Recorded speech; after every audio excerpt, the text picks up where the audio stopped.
This tutorial is all about how to use your hyperlinks. First, you're going to tap the middle of your screen. The toolbar will pop down and you have to make sure that it's white and not blue. If the toolbar is blue, tap this icon right here to turn it back to white. The white bar is for navigating all your hyperlinks, and the blue one is for editing your planner. Now let me show you where you can find your planner's hyperlinks. This is the first page where you're gonna find your hyperlinks.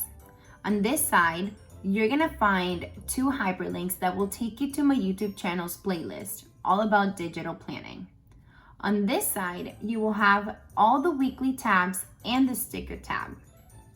The other place where you can find hyperlinks is in your daily insert. Here you have 6 different hyperlinks that will take you to different trackers. Let me show you.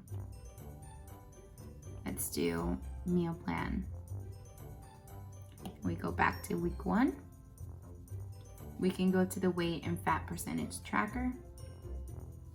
Go back to week 1. You can go to the habit tracker and as well the mood tracker and so on. I hope you found this very helpful. Bye.